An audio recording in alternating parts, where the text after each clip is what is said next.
नमस्कार दोस्तों, best city in India and government job YouTube channel पर हम आपका हार्दिक स्वागत करते हैं। अभी तक आपने हमारा चैनल लाइक और सब्सक्राइब नहीं किया तो जरूर कर ले दोस्तों, क्योंकि भविष्य में डिफेंस जॉब से रिलेटेड सारी जानकारी आपको इसी चैनल के माध्यम से मिलती रहे। दोस्तों मैं आज आपके लिए एक बहुत ही महत्वपूर्ण टॉपिक पर वीडियो लेकर आया हूं और अपना टॉपिक है बीएसएफ कांस्टेबल ट्रेड्समैन कुकमैन से रिलेटेड दोस्तों मैं आपको इसी वीडियो के अंदर बीएसएफ कुकमैन से रिलेटेड सारी जानकारी आपको इसी वीडियो के अंदर देने जा रहा हूं। दोस्तों मैं आपको बता दूं कि कुकमैन का ट्रेड टेस्ट कैसे होता है, कुकमैन का फिजिकल कैसे होता है, कुकमैन का काम क्या होता है और दोस्तों कुकमैन की ट्रेनिंग कैसी होती है और कुकमैन में भर्ती होने के बाद उसको क्या काम करना होता है और क्या वो भविष्य में कमांडो बन सकता है या नहीं बन सकता है, क्या वो जीडी में जा सकता है या नहीं जा सकता है, क्या वो ऑफिसर एंट्री में जा सकता है या नहीं जा सकता है, क्या इसकी प्रमोशन कितने साल बाद होती है। तो दोस्तों मैं इसकी सारी जानकारी आपको इसी वीडियो के अंदर देने जा रहा हूं। तो दोस्तों आप वीडियो को अंत तक जरूर देखें और बीच में स्किप ना करें। तो चलिए शुरू करते हैं तो बने रहिए आप अंत तक हमारे साथ में। दोस्तों जैसा कि आप सभी को मालूम है कि बीएसएफ कांस्टेबल ट्रेड्समैन की रिक्रूटमेंट आ चुकी है और एक सोशल मीडिया नेटवर्क के माध्यम से एक नोटिफिकेशन वायरल हो रहा था और उसी नोटिफिकेशन के अंदर दे रखा था कि 15 तारीख के बाद जो एम्प्लॉयमेंट न्यूज आएगा 15 तारीख को, उसी के अंदर आपकी है जो ये नोटिफिकेशन दे दिया जाएगा और 15 तारीख से इसके फॉर्म है जो स्टार्ट हो जाएंगे और लगभग बहुत अच्छी खासी रिक्रूटमेंट है और सबसे ज़्यादा है जो कुकमैन की रिक्रूटमेंट है तो मैं इसी को ध्यान में रखते हुए आपको मैं ये वीडियो लेकर आया हूँ कि आप सभी को मोटिवेशन करूँ और आपको कैसे हैं जो कुकमैन में भर्ती हो सकते हैं और कैसे आगे बढ़ सकते हैं। अगर किसी का सपना है जो जीएडी में भर्ती होने से रह गया है कैंडिडेट कोई, तो कुकमैन से आपको भारतीय सेना ज्वाइन करने का बहुत ही अच्छा मौका है तो मैं आपको बता दूं कि कुकमैन आप कैसे ज्वाइन कर सकते हो। तो मैं आपको बता दूं कि कुकमैन में सबसे पहले आपका फॉर्म अप्लाई होगा और उसके लिए आपको 10th पास की आवश्यकता होगी और आपके पास या तो किसी भी आईटी सर्टिफिकेट होना चाहिए कुकमैन से रिलेटेड या आपके पास 2 साल का एक्सपीरियंस होना चाहिए। दोनों में से एक है और ये डिजायरेबल है यानी अगर आपके पास आईटी का सर्टिफिकेट है कुकमैन से रिलेटेड तो फूड इंस्पेक्टर में फूड सर्विसेज से रिलेटेड वो चलेगा। अगर वो नहीं है आपके पास तो आप है ना 2 साल का एक्सपीरियंस सर्टिफिकेट किसी होटल से बनवा सकते हो उसके बाद आप फॉर्म अप्लाई होगा, फॉर्म अप्लाई होने के बाद में आपके पास फिजिकल के एडमिट कार्ड आएंगे और उसके बाद आपका फिजिकल होगा और फिजिकल मैं आपको एक इसके लिए वीडियो बना चुका हूँ क्या क्या फिजिकल का क्राइटेरिया है तो उसका लिंक है जो मैं नीचे डिस्क्रिप्शन बॉक्स में दे दूंगा और एंड स्क्रीन में भी दे दूंगा वहां से जाकर के आप जो देख लेना आपका फिजिकल होने के बाद में आपका रनिंग होगा रनिंग होने के बाद में हाइट चेस्ट वेट हो गया, वेट होने के बाद आपका रनिंग होगा।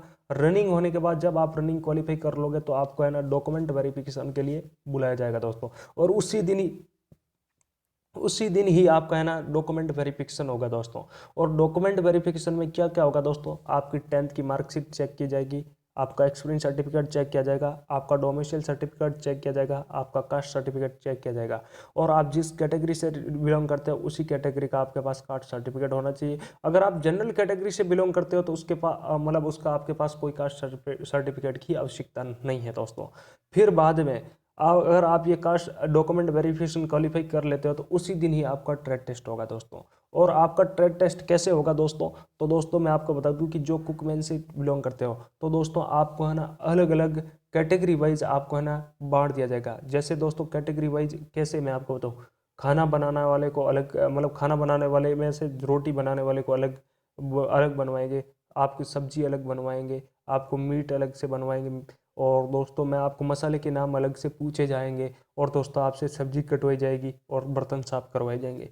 इसी प्रकार से आपको अलग अलग कैटेगरी वाइज में कुकमैन की ट्रेड को बांट दिया जाएगा और उसमें कई कैंडिडेट को रोटी बनवाई जाती है, कई कैंडिडेट से सब्जी बनवाई जाती है और कई कैंडिडेट से सब्जी कटवाई जाती है तो कई से बनवाई जाती है और कई कैंडिडेट से रोटी बिलोई जाती है और कई कैंडिडेट से सिखवाई जाती है इसी हिसाब से आपका है जो ट्रेड टेस्ट होता है और मैं आपको बता दूं कि आपके ट्रेड टेस्ट में जैसे ही आप जैसे 5-5 के ग्रुप बांट दिया जाता है, 3 ऑफिसर सामने बैठे रहते हैं और उसी ऑफिसर्स में से एक ऑफिसर्स है जो सब्जी कटवाता है, एक ऑफिसर है जो सब्जी बनवाता है, जो कटी हुई सब्जी को एक कैंडिडेट से सब्जी बनवाता है। दूसरी लाइन में एक ऑफिसर्स है जो आपको आटे गूंदना और रोटी बिलोने के लिए आपको बोला जाता है और दूसरी लाइन में वही रोटी आपसे सिखवाई जाती है दोस्तों। तो इसी हिसाब से है जो आपका ट्रेड टेस्ट होता है दोस्तों। तो दोस्तों मैं आपको बता दूं कि अगर आप सारा चीज़ें क्वालिफाई कर लेते हो दोस्तों, तो उसके पास है बाद है ना आप थोड़ा घर पे है ना रोटी खाना बनाने की प्रैक्टिस कर लेना दोस्तों। और इतना हार्ड ट्रेड टेस्ट नहीं होता है कुकमैन बीएसएफ का दोस्तों। मैं आपको बता दूं कि आप अगर है ना देने चाहते हो, तो अगर आपको रोटी कैसे बनानी है, तो दोस्तों मैं आपको बता दूं कि जो भी कैंडिडेट अगर आटा लेता थैली से, तो अपने हिसाब से थोड़ा ही आटा ले दोस्तों, क्योंकि ज़्यादा आटा ना ले। अगर आप ज़्यादा आटा लोगे तो आपको गूंदने में प्रॉब्लम आएगी। आप है ना कम से कम 2 रोटी का ही आटा उसी परात के अंदर ले दोस्तों। फिर बाद में आप है ना थोड़ा हल्का पानी डालें। ऐसा नहीं है कि आपने पूरा पानी डाल दिया तो आटा गीला हो जाएगा और आपको है ना वापस आटा लेने नहीं दिया जाएगा दोस्तों।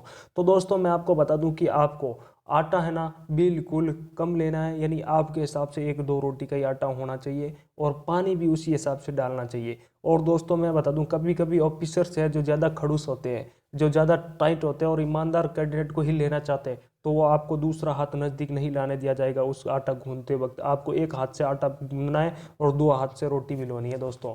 तो दोस्तों मैं आपको बता दूं कि एक हाथ नज़दीक नहीं लाना, उसी हाथ से आप पानी डाल सकते हो उसी में, लेकिन आटा गूंथते वक्त आपका ना उसी के अंदर है ना जो आप हाथ है नहीं लगा सकते दोस्तों। तो दोस्तों मैं आपको बता दूं कि आप है ना उसी टाइम आप आटा भिगो दिया तो आटा है ना गीला नहीं होना चाहिए। अगर गीला हुआ तो अगले कैंडिडेट से आप भी फेल हो गए, अगला कैंडिडेट भी फेल होगा, उससे आप है ना रोटी नहीं बिला पाएगा अगला कैंडिडेट। अगर दोस्तों मैं आपको बता दूं कि अगर किसी कैंडिडेट अगर आटा गीला कर दिया है, तो दोस्तों मैं आपको बता दूं कि आप है ना नए उसी ऑफिसर्स को बोल देना कि सर ये आटा गीला है, मैं इससे रोटी नहीं बेल सकता, मैं मेरे हिसाब से आटा गूंदूंगा और मैं मेरे हिसाब से ही बनाऊंगा। तो ऑफिसर समझ जाएगा कि इसी को रोटी बनानी आती है। तो वो कैंडिडेट आटा बिलोने वाला आटा गूंदना है ना, वो कैंडिडेट अगर गीला है तो वो डिस्क्वालीफाई कर देगा और बिलोने वाले को क्वालिफाई कर देगा और भेज देगा। रोटी भी नहीं बनवाएगा क्योंकि उसको एक्सपीरियंस बंदा चाहिए। तो दोस्तों अगर आटा सही है और आपने गूंदा हुआ सही है और आपने अगर रोटी गलत बना दी, अगर रोटी कैसे बेलना है दोस्तों, तो दोस्तों मैं आपको बता दूं कि ज़्यादा बड़ी भी नहीं होनी चाहिए रोटी, रोटी बिल्कुल छोटी होनी चाहिए और गोल होनी चाहिए दोस्तों। और गोल ऐसी होनी चाहिए, ऐसा नहीं है कि कहीं से जड़ी हो गई, कहीं से बड़ी हो गई, कहीं से पतली हो गई, बराबर गोल होनी चाहिए दोस्तों एकदम रोटी। और इतनी बड़ी भी नहीं बनानी है, नॉर्मल रोटी कैसी होती है इतनी छोटी सी रोटी बनानी है दोस्तों। उसके बाद अगर आप रोटी सही बनाते हो तो आप क्वालिफाई कर दिए जाओगे। उसके बाद आपकी ये रोटी अगले को सेकने के लिए बोली जाती है कि आप ये रोटी सेको। तो अगर वो रोटी सेकने वाला कैंडिडेट अगर है ना कि गैस पे पहले तवे पे सेकेगा, फिर बाद में जाली लगी हुई एक चूल्हा होता है, उस चूल्हे के ऊपर सेकता है, पहले थोड़ा उसके ऊपर सेक दिया इधर उधर दोनों तरफ से, फिर बाद में उसके ऊपर रख देना। ऐसा नहीं है, रोटी सेकने वाला ध्यान रखे कि कहीं रोटी जल न जाए। अगर रोटी थोड़ी बहुत भी जल जाती है तो आप डिस्क्वालीफाई हो जाओगे। रोटी एकदम बिल्कुल साफ होनी चाहिए, साफ। वैसे नॉर्मल 19-20 चलती है, जो घर पे बनाते हैं वैसी रोटी बनानी चाहिए। और रोटी फूलनी चाहिए, पूरी पूरी रोटी फूलनी चाहिए। ऐसा नहीं है कि रोटी फूलेगी नहीं तो आपको नहीं पास किया जाएगा। रोटी ऐसी सेको कि आपकी रोटी पूरी फूले दोस्तों, ठीक है। अगर आपकी रोटी पूरी फूली तो आप क्वालिफाई हो दोस्तों, ठीक है। उसके बाद अगर हो सकता है आपका वही ट्रेड टेस्ट हो, और अगर वो होने के बाद में अगर ऑफिसर्स के मन में जचती है तो आपसे सब्जी भी बनवाई जाती है और क्वेश्चन भी पूछे जाते हैं। और क्वेश्चन कैसे पूछते हैं दोस्तों, तो दोस्तों मैं आपको बता दूं क्वेश्चन ऐसे पूछते हैं कि 1 किलो दूध की खीर में कितने चावल डाले जाते हैं दोस्तों। ऐसे क्वेश्चन पूछेगा आपको, कि पूछेगा कि 1 किलो प्याज की सब्जी में आप मिर्ची कितनी डालोगे या नमक कितना डालोगे। ऐसा क्वेश्चन पूछते हैं वो लोग और आपको उसका जवाब देना है। तो दोस्तों मैं आपको बता दूं कि जैसे 1 किलो दूध के अंदर यानी 100 से 250 ग्राम चावल है जो डाले जाते हैं खीर के हिसाब से। और जितने कैंडिडेट होते हैं, खीर पतली करनी है या गाढ़ी करनी है, वो उस हिसाब से मेंटेनेंस किया जाता है। अगर पतली करनी है तो 100 ग्राम, अगर थोड़ी गाढ़ी करनी है और मसाला कम है अंदर तो 250 ग्राम के तकरीबन या 200 ग्राम के तकरीबन है जो खीर में चावल डाले जाते हैं दोस्तों। तो दोस्तों इसी हिसाब से आपको क्वेश्चन पूछा जाएगा। और उसके बाद दोस्तों आपको अगर ये क्वेश्चन पूछ के भी फ्री कर दिया तो भी बढ़िया है, और नहीं तो अगर ऑफिसर्स के मन में जच गई तो आपको सब्जी भी बनवाने का बोल सकता है। और वहाँ पूछेगा कि वेज सब्जी कौन बनाएगा और नॉन वेज कौन बनाएगा, तो दोनों ही दोस्तों पूछे जाते हैं। अगर जो कैंडिडेट अगर कोई नॉन वेज बनाना चाहता है, चिकन विकन वगैरह, तो दोस्तों उससे भी है ना अलग से बनवाया जाता है, और नॉन वेज को भी अलग से, वेज वाले को भी अलग से सब्जी वगैरह ये बनवाई जाती है दोस्तों, और कटवाई भी जाती है, ध्यान रख लेना दोस्तों। और दोस्तों आपको हर प्रकार से सब्जी के लिए बनाने के लिए बोला जाता है दोस्तों, वो अगले ऑफिसर्स पे डिपेंड करता है दोस्तों कि आप कैसा बनाते हो, आप उसके साथ कैसा व्यवहार करते हो, उसी हिसाब से ही आपको क्वालिफाई किया जाएगा। ये होता है आपका ट्रेड टेस्ट। अगर ट्रेड टेस्ट क्वालिफाई कर लेते हो तो उसी दिन ही आपको है ना क्वालिफाइड का एक फॉर्म दे दिया जाएगा, जिसके ऊपर पूरी कमेटी टीम गठित होती है, जो आपका पीएचडी के अलग सिग्नेचर सील होंगे। और दोस्तों मैं आपको बता दूं कि पीएचडी के बाद आपके फिजिकल एफिशिएंसी टेस्ट के अलग से सील और साइन होंगे, उसके बाद आपके डॉक्यूमेंट वेरिफिकेशन के अलग से सील साइन होंगे, उसके बाद आपके ट्रेड टेस्ट के अलग से सील साइन होंगे, और फाइनल क्वालिफाई यानी पूरे टीम का सीईओ होता है, उसी का अलग से सिग्नेचर होगा दोस्तों। यानी आपको से सील लगा करके एक फॉर्म दे दिया जाएगा दोस्तों। फिर बाद में वो फॉर्म उसी फिजिकल की डेट और सारा कुछ रोल नंबर वगैरह आपका उसके ऊपर मेंशन किया होगा। उसके बाद आपकी ऑनलाइन अगर फॉर्म भरे जा रहे हैं तो ऑनलाइन एग्जाम का एडमिट कार्ड आएगा, अगर फॉर्म ऑफलाइन भरा जा रहा है तो आपके फॉर्म ऑफलाइन के एडमिट कार्ड आएंगे दोस्तों। और दोस्तों मैं आपको बता दूं कि एग्जाम में आपको आज फिजिकल पूरा होने के बाद 1 से 1.5 महीने के अंदर आपका एग्जाम करवा लेती है बीएसएफ दोस्तों। बीएसएफ का एग्जाम कभी लेट नहीं होता दोस्तों फॉर्म भरवाने, रिजल्ट आने में देरी हो सकती है, ज्वाइनिंग में देरी हो सकती है, लेकिन एग्जाम टाइम टू टाइम करवाती है बीएसएफ दोस्तों। और दोस्तों जब आपका एग्जाम का एडमिट कार्ड आने के बाद यानी 15 दिन पहले आपका एडमिट कार्ड इश्यू कर दिया जाएगा। एडमिट कार्ड आने के बाद में अब एग्जाम में क्या क्या सिलेबस है दोस्तों वो भी मैं आपको बता देता हूँ। एग्जाम में आपके 25 क्वेश्चन हिंदी के आएंगे, 25 रीजनिंग के आएंगे, 25 ही मैथमेटिक्स के आएंगे, और 25 ही आपके जीके के आएंगे, जनरल नॉलेज के दोस्तों।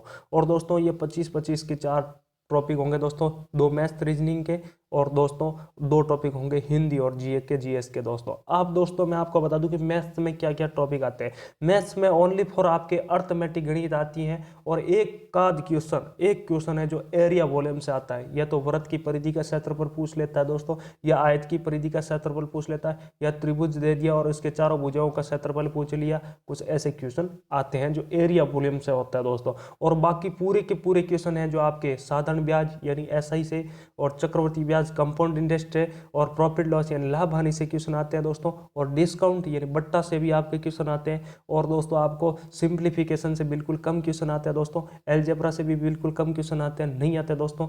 और दोस्तों मैं बता दूं आपको कि ट्रेन रिलेशन से भी थोड़ा बहुत क्वेश्चन आते हैं, बुलेट रिलेशन से भी क्वेश्चन आते हैं, बोट स्ट्रीम से यानी नाव धारा से भी क्वेश्चन आते हैं। और दोस्तों मैं आपको बता दूं कि रेशियो प्रोपोर्शनल से भी आपके क्वेश्चन आते हैं, अनुपात समानुपात से भी आपके क्वेश्चन आते हैं दोस्तों। और दोस्तों इसी प्रकार से आपके मैथ के 25 क्वेश्चन आएंगे, और बहुत ही बिल्कुल इजी क्वेश्चन होंगे दोस्तों, इतना डीपली आपको नहीं जाना है। अगर आप है ना नॉर्मल एसएससी जीडी का पेपर मिलाते हैं, मैथ्स मिलाते हैं, एसएससी जीडी से भी पेपर मैथ्स का इजी आता है दोस्तों।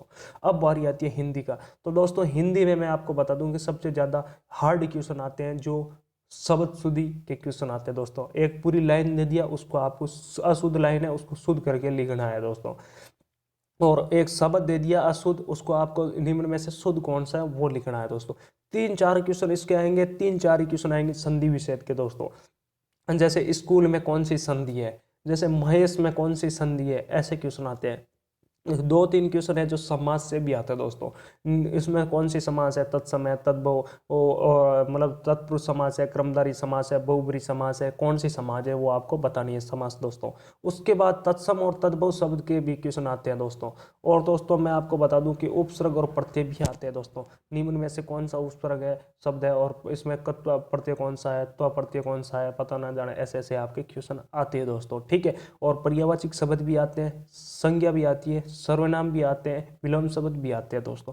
ये सारा टॉपिक रहता है आपका हिंदी का दोस्तों।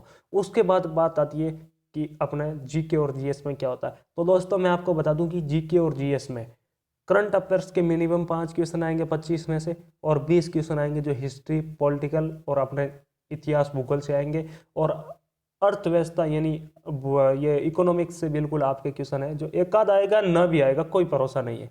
और दोस्तों ज़्यादा क्वेश्चन आपके हैं जो आपके पॉलिटिकल साइंस से आएंगे, हिस्ट्री से आएंगे, हिस्ट्री में ज़्यादातर मॉडर्न हिस्ट्री से आते हैं, और दोस्तों पौराणिक इतिहास से भी वगैरह आते हैं। और दोस्तों मैं आपको बता दूं कि ज़्यादातर के थोड़ा बहुत क्वेश्चन है जो भूगोल से भी आते हैं, जो वर्ल्ड की भूगोल भी हो जाती हैं और इंडिया की भूगोल भी आ जाती है। मान हिमालय किसके बीच है, कुमाऊं हिमालय और गढ़वाल ये वगैरह इस हिमालय से रिलेटेड भी क्वेश्चन आते हैं। हिमालय से किसी नदी का उद्गम स्थल पूछ लिया, सबसे बड़ी झील कौन सी है, सबसे मीठे पानी की सबसे बड़ी झील कौन सी है, दिल्ली किस नदी के किनारे स्थित है, आगरा किस नदी के किनारे स्थित है। ऐसे क्वेश्चन है जो आपके पूछे जाते हैं जीके और जीएस में दोस्तों, ठीक है। और माँ चौरा चौरी हत्याकांड हुआ था जो किस आंदोलन से रिलेटेड है, ऐसे क्वेश्चन पूछ लिया। जलियांवाला बाग हत्याकांड कहाँ पर हुआ था, ये कहाँ पर है। तो दोस्तों ऐसे क्वेश्चन है जो आपके पूछे जाते हैं हिस्ट्री से रिलेटेड। अब आगे चलते हैं दोस्तों, अब आपकी आती है रीजनिंग दोस्तों। तो रीजनिंग में मैं आपको बता दूं कि घड़ी और कैलेंडर से बिल्कुल कम क्वेश्चन आते हैं। आज के ज़माने में घड़ी और कैलेंडर से एक आध क्वेश्चन आता है, न भी आता दोस्तों। ज़्यादातर क्वेश्चन आते हैं आपके पेपर कटिंग से रिलेटेड आते हैं, त्रिभुज की गणना करती हैं ऐसे क्वेश्चन आते हैं, और श्रृंखला निर्माण 2 4 6 8 और अगले अंक क्या है इस हिसाब से क्वेश्चन आते हैं दोस्तों। और कोडिंग डिकोडिंग के भी क्वेश्चन आते हैं दोस्तों। इसी हिसाब से रीजनिंग है जो नॉर्मल इजी रीजनिंग आती है दोस्तों। इतना दर्पण प्रतिबिंब का कभी कभार क्वेश्चन आ जाता है दोस्तों। इसी हिसाब से आपका होता है ये एग्जाम। फिर बाद में एग्जाम की कट ऑफ आती है दोस्तों। तो दोस्तों मैं आपको बता दूं कि बीएसएफ का भी है जो अपने एग्जाम की कट ऑफ है नहीं बताती है दोस्तों। जो कैंडिडेट है जो एग्जाम क्वालिफाई कर लेते हैं तो उसी कैंडिडेट का ओनली फॉर नाम, पिता का नाम और अपने रोल नंबर और किस कैटेगरी में था और उसने किस कैटेगरी में क्वालिफाइड किया है दोस्तों, उस हिसाब से आपकी है जो सारा नाम डिटो ट्रेड वाइज और फ्रंटियर हेडक्वार्टर वाइज इसकी कट ऑफ आती है। जैसे मैं राजस्थान जोधपुर से बिलोंग करता हूँ, तो जोधपुर में राजस्थान का फ्रंटियर हेडक्वार्टर राजस्थान और हरियाणा का तो दोस्तों दोनों की कॉमन है कट ऑफ आती है। हरियाणा की अलग सीटें आती है, राजस्थान की अलग सीटें आती है दोस्तों। तो दोस्तों मैं आपको बता दूं कि इसके हिसाब से हैं जो आपकी कट ऑफ निर्धारित होती है। और दोस्तों अलग अलग फ्रंटियर हेडक्वार्टर वाइज ही आपकी कट ऑफ निकलती है और फ्रंटियर हेडक्वार्टर वाइज ही इसके फॉर्म भरे जाते हैं दोस्तों। तो दोस्तों मैं आपको बता दूं कि राजस्थान और हरियाणा के फ्रंटियर हेडक्वार्टर जोधपुर की अलग कट ऑफ आएगी और राजस्थान की हरियाणा की अलग कट ऑफ आएगी, गुजरात की अलग आएगी। ऑल इंडिया वाइज इसकी कट ऑफ नहीं बनती है दोस्तों। तो दोस्तों आपकी फ्रंटियर हेडक्वार्टर वाइज ही इसकी पोस्टें निर्धारित होती हैं, किस फ्रंटर में कितनी पोस्ट खाली है, कहाँ पर कितनी पोस्ट खाली है। और दोस्तों मैं आपको बता दूं कि आप है ना, जैसे आप गुजरात से बिलोंग करते हो तो राजस्थान फ्रंटियर हेडक्वार्टर में फॉर्म नहीं भर सकते हो दोस्तों, क्योंकि दोस्तों आप है ना जिस फ्रंटियर हेडक्वार्टर से बिलोंग करते हो उसी हेडक्वार्टर्स के अधीन आने वाले स्टेट और आने वाले जिले के आप मूल निवासी होना चाहिए और आपके पास वहाँ का मूल निवास प्रमाण पत्र होना चाहिए। जो एसएससी जीडी में सेम रिलेशन है वही आप है ना इसी में रिलेशन है दोस्तों। और दोस्तों मैं आपको बता दूं कि इसमें बॉर्डर स्टेट बॉर्डर में नज़दीकी जिले आने वाले हैं, जैसे बाड़मेर, जैसलमेर, पंजाब, हरियाणा के जो भी जिले आते हैं, गुजरात का जो भी जिला आता है उसके लिए अलग से पोस्ट आती है और उसको थोड़ी फर्स्ट प्रायोरिटी दी जाती है। अब बारी आती है एनसीसी वालों को भी छूट मिलती है दोस्तों, और बॉर्डर होमगार्ड में जो लोग ड्यूटी करते हैं बीएसएफ में तो उसको भी थोड़ा बहुत नंबर दिया जाता है एक्स्ट्रा। अब बारी आती है दोस्तों आपकी कट ऑफ आने के बाद में आपको, अगर आप ओबीसी में हो और किसी भी अगर ओबीसी के आरक्षण की छूट नहीं ले रहे हो तो आप जनरल फाइट कर सकते हो दोस्तों। चाहे आपका एससी, एसटी, ओबीसी, ईडब्ल्यूएस किसी भी कैटेगरी में बिलोंग करते हो तो दोस्तों मैं आपको बता दूं कि आप है ना अगर अपने खुद के आरक्षण की छूट नहीं ले रहे हो तो आप किसी भी कैटेगरी मतलब जनरल फाइट कर सकते हो। अगर आपने चाहे एज में छूट ले ली, चाहे अंकों में छूट ले ली, चाहे किसी भी प्रकार की आपने छूट ले रखी है तो दोस्तों आप जनरल फाइट नहीं कर पाओगे। अब आपका मतलब एग्जाम रिजल्ट आने के बाद में 10 15 20 दिन बाद में आपका मेडिकल के एडमिट कार्ड इश्यू हो जाएंगे दोस्तों। और मेडिकल कहाँ पर होगा दोस्तों, तो दोस्तों मैं आपको बता दूं कि 2019 में 18-19 में जो रिक्रूटमेंट आई थी उसका मेडिकल जालंधर में हुआ था दोस्तों। और दोस्तों मैं आपको बता दूं कि अब आपका मेडिकल कहाँ होगा और कहाँ इसकी टीम होती है तो दोस्तों वो अपने हमारे को नहीं बताई जाती है और नहीं आपको पता होता दोस्तों। जो आपका एडमिट कार्ड में आएगा आपका मेडिकल होगा। अब मेडिकल में क्या क्या होता है दोस्तों, तो दोस्तों मैं आपको बता दूंगा सबसे पहले आपकी आंखें सही होनी चाहिए, 6/6 की आंखें होनी चाहिए, नाक में चमड़ी बढ़ी हुई नहीं होनी चाहिए, दांत बिल्कुल साफ होना चाहिए, और दोस्तों हाथ पैर कहीं से फ्रैक्चर नहीं होना चाहिए, और टैटू हाथ पे नहीं होना चाहिए, शरीर के किसी भी अंग पर टैटू नहीं होना चाहिए, और टैटू भी है तो उसके कुछ रीजन है दोस्तों। सल्यूट वाले हाथ पे टैटू नहीं होना चाहिए और कोहनी से नीचे नीचे होना चाहिए दूसरे हाथ पे भी दोस्तों। और बाकी कहीं पे भी टैटू है तो आपका नहीं चलने वाला है। आज भी टैटू है तो अगर आप रिव्यू करवा लेना दोस्तों। और शरीर का एक्सरे किया जाता है, ब्लड चेक किया जाता है, मूत्र में यूरेनियम टेस्ट किया जाता है दोस्तों। और दोस्तों आपके अगर शरीर में किसी भी प्रकार की मत्स्य की शिकायत है, लैट्रिन जाते हो जब, तो दोस्तों तो वो अनफिट होगा। और दोस्तों लिंग और मूत्राशय में आपके कोई प्रॉब्लम नहीं होनी चाहिए दोस्तों। ये चेक। और कान में सफ़ेद दाग हैं तो भी आप अनफिट हो दोस्तों, तो इसके लिए कुछ है, अगर आप इलाज करवाना चाहते हो तो ये इसी प्रकार का आपका मेडिकल होता है दोस्तों। और पैर में फ्लैट पॉइंट नहीं होने चाहिए, घुटने आपस में नहीं टकराने चाहिए, और पैरों के ऊपर हरी हरी नाड़ियाँ नहीं दिखाई देनी चाहिए दोस्तों। जो नली के ऊपर दिखाई देती है वो वाली नाड़ियाँ नहीं दिखनी चाहिए। ये आपका होता है मेडिकल दोस्तों। मेडिकल होने के बाद में आपको घर भेज दिया जाता है और क्वालिफाइड का वो दे दिया जाता है जो मेडिकल टीम की तरफ से कि आप क्वालिफाइड हो मेडिकल, और अब आप हैं जो अपने ज्वाइनिंग लेटर का इंतजार करो। जब आपका ज्वाइनिंग आएगा तो ज्वाइनिंग के वक्त आपका एक बार और मेडिकल होगा, और मेडिकल होने के बाद में आपको ज्वाइनिंग दे दी जाएगी दोस्तों। ये रहता है कुकमैन का प्रोसेस। तो दोस्तों मैं आशा करता हूं कि मेरा वीडियो आपको कैसा लगा। अगर वीडियो अच्छा लगा है तो वीडियो को लाइक, शेयर और सब्सक्राइब जरूर करना दोस्तों। और मेरा नेक्स्ट वीडियो आ रहा है वाटर कैरी से रिलेटेड दोस्तों।